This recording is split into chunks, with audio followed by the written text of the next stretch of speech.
I told Robin backstage that I received a text message this morning from my aunt who says, you know, Selena, you need to watch this documentary. It's coming out, on Sunday, February 4th. It's about the Harlem Hellfighters, and it's about your great uncle, Major Edward H. Hunter. So I call my aunt, and I'm like, Aunt Debbie, what? What is going on? And she says, let me call up your great-great cousin, Valerie Freeman. So cousin Valerie gets on the phone, and she says, Selena, yes, my father was a major in the Harlem Hellfighters. He fought in World War II, but on top of that, his father-in-law, Fleming Mac Thomas, fought in the original Harlem Hellfighters in France in World War I. Wow. And I would have never known that I was this connected to the history of the Harlem Hellfighters and the great service that they did for this country. And I want to say thank you, Robin, and thank you both and all the producers of this film, because this is what this is about. You know, this is not taught enough. And Robin, I'll start the discussion here because that was a fascinating fact for me to learn. You, as the producer, executive producer of this documentary, was there anything that really took you by surprise? Oh my goodness, I mean, just hearing you say what you did, and I'm just one of many, and just so proud. And I did learn so much. You know, my father being a Tuskegee Airman, and hey! And that's how I came to this project, because with History Channel, I did a documentary on the Tuskegee Airmen. And they immediately said, we have this story about the Harlem Hellfighters. And I was somewhat embarrassed that I didn't know their story, to tell you the truth, Selena. I thought I should know the story. And so everything about their story surprised me, because I had so little knowledge. I didn't know about he was Pharrell? Your granddaddy was Pharrell? I mean, you know, that's what he said, you know, that I had no idea the influence. Good at it. Well, I don't Duke, but I like Pharrell. I mean, Duke's cool, but I had no idea of beyond what they did in the war as far as fighting and helping the Allies, the influence that they had in culture over there. That was very surprising to me. How many in the room were also surprised by or learning about the history of the Harlem Hellfighters? Okay. How many already knew about their rich history? Okay, so it's about half and half in the room. You know, James, I want to talk about that because your grandfather, again, legendary band leader James Reese Europe, was iconic and so important in American history, but still so little known about him. Can you talk about what this means for you to have your grandfather honored in this way in this documentary? What does that mean for you personally? Well, our whole Europe family is tremendously proud of my grandfather, of course, and we're tremendously proud of the work that you have done. I've looked at a lot of videos and I read a lot of books, but I'm still learning from that film things that I still had not known about him. Wow, that's fascinating. And Professor Sammons, could you bring that up to the Emmy committee when we're up for an Emmy? Could you just, it's R-O-B-I-N, R-O-B.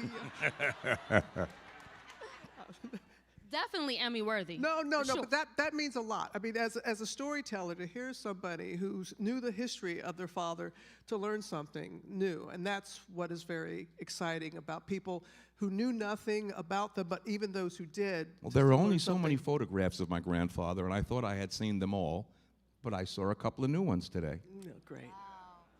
It's so funny. My great cousin texted me a picture of her father wearing in uniform, and it's a close-up picture of him wearing the 369th badge of honor on, and it just meant so much. Again, the history is so rich, but not enough people know about it. And you know, speaking of history, Professor Sammons, you talked about in the film W.E.B. Du Bois and the role that he played when it came to enlisting African Americans into the Army.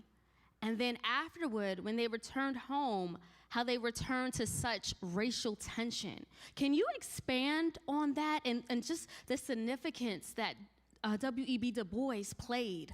I'll start with Du Bois, who was a great friend of Charles Young, Colonel Charles Young, who should have been the first black general, was the third black graduate of the United States Military Academy at West Point. They met at Wilberforce. So Du Bois was very much into the military. And he also spent time in Germany, and he understood the Germans.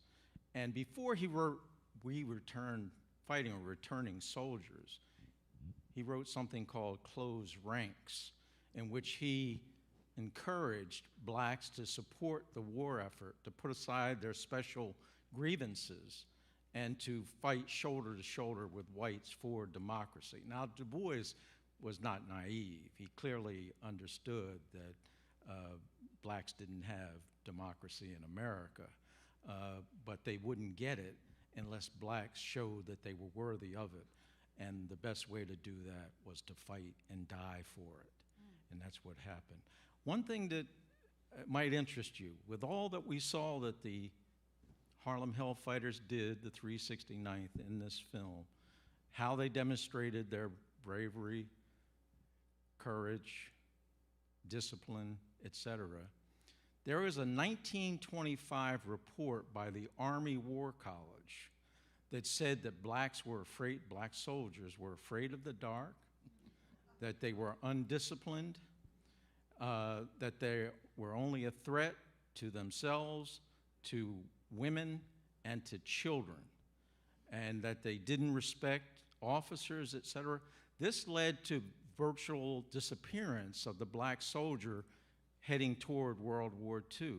And do you know that the same thing that happened to these soldiers in World War I happened to them again in World War II? And not a single black soldier from World War II received the Medal of Honor. And none did from World War I until 1993, Freddie Stowers from South Carolina, and then Henry Johnson in 2015. And they're the only two black soldiers from World War I to have received the Medal of Honor. And that took 97 years. Yes. And 7 from World War II. But yet in France, they received the highest Medal of Honor. Exactly. In France. Exactly. 174 men of the regiment received the Croix de Guerre from the French Cross of War. And the entire regiment received it as well. One of the Hellfighters, in a letter that he wrote home, said that the French were completely without prejudice. He had to look in the mirror to remember that he was black. Wow. The same thing my cousin was telling me, that when Major Edward H. Hunter was serving, he was infuriated by the fact of how he was treated here on U.S. soil. And that leads me to the next question for the panel. Where did this sense of patriotism come from for, with these soldiers who were fighting for democracy for the rest of the world, but didn't even have basic rights in their homeland?